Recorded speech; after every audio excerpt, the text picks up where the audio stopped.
Hello friends, welcome to my channel. তিনি নিজে কোচের পদে ছিলেন, কিন্তু 1 বছর পূর্ণ হওয়ার আগে দায়িত্ব ছেড়ে দিতে বাধ্য হন।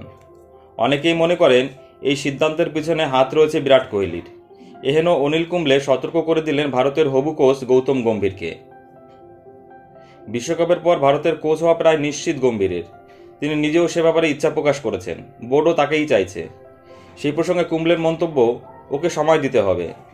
কিভাবে গৌতম গম্ভীর দল পরিচালনা করেছেন সেটা আমরা দেখেছি। ও ভারতের নিজের ফ্র্যাঞ্চাইজি এবং দিল্লির অধিনায়কত্ব করেছেন, তাই দলকে এগিয়ে নিয়ে যাওয়ার ক্ষমতা রয়েছে। কিন্তু ভারতীয় কোচের পথটা একটু আলাদা, তাই ওকে সময় দিতে হবে।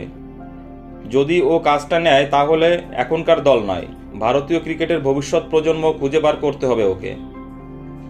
2016 সালে ভারতীয় জাতীয় দলের কোচ হয়েছিলেন কুম্বলে। সেই সময় দলের অধিনায়ক ছিলেন কোহলি।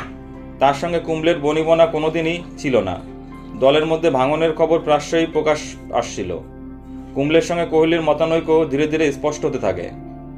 পাকিস্তানের কাছে চ্যাম্পিয়ন্স ট্রফি হারার পরেই পদত্যাগ করেন কুম্বলে। কোচের পদ 1 বছরের মেয়াদ পূর্ণ হওয়া তখনও বাকি ছিল 6 দিন।